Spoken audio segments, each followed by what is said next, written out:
In this video, I'm going to show you how to cut bookboard in 7 easy steps. Before you do anything else, I want you to make sure that you have a fresh blade in whatever knife you are using. You may want to use a big utility knife like this if that's easier on your hands. Choose something that feels ergonomically good to you. Personally, I prefer to use a small blade like this. This alpha blade, you can snap off the blade to get to the end, but I'm quite near the end of this blade, so I'm going to just completely change the blade.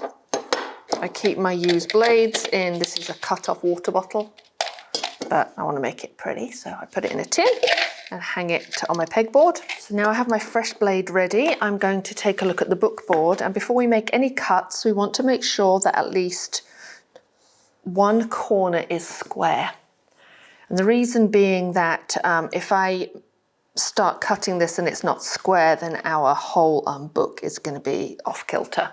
So there are a couple ways to check for squareness.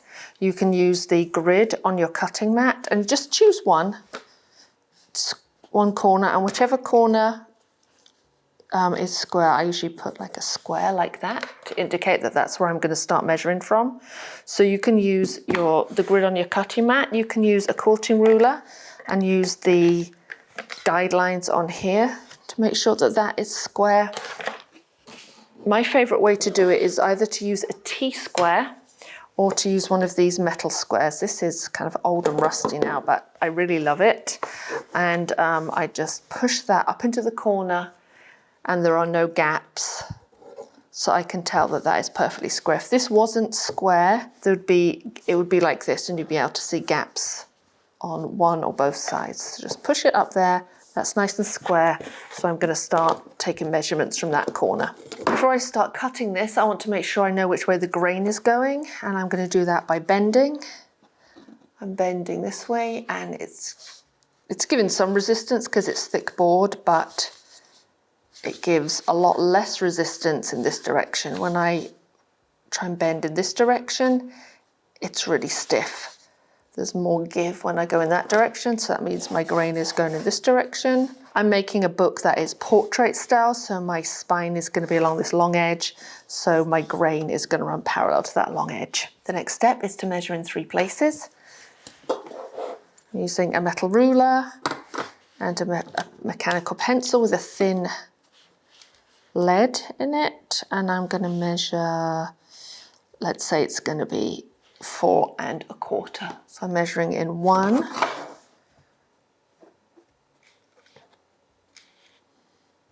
2, 3 spots.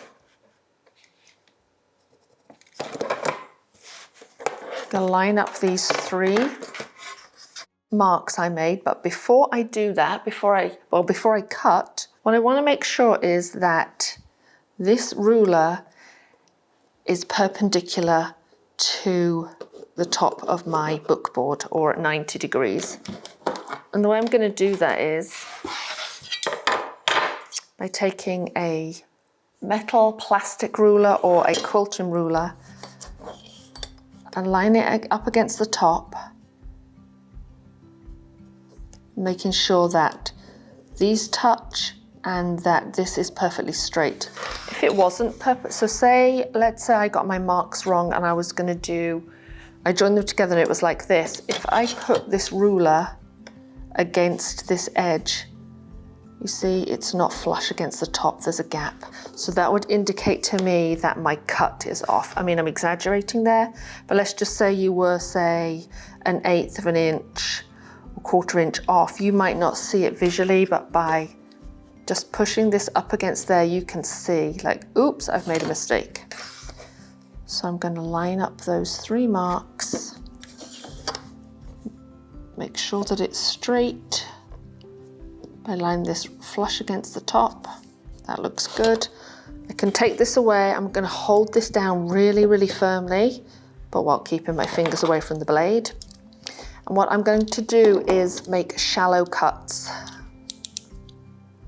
I'm not going to dig the tip of my knife in and drag it down. I'm going to use the side of my blade, as much of the blade as I can, and make lots of shallow cuts. So let's see how many I make. 1, 2, 3, 4. Remember, more is better. 5, 6, 7, 8, 9, 10, 11,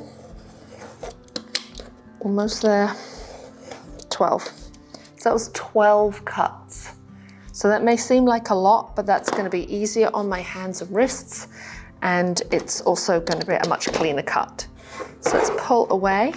The final step is to take a look at the cut. That looks good to me, but if you need to, you can sand those edges. I have a piece of fine grit sandpaper glued to some scrap bookboard. I could just go, actually I don't even know what edge I cut, this one. Go along and just sand those edges if I need to. If you have any questions, pop them down below, but hopefully that gives you an idea on how to cut bookboard.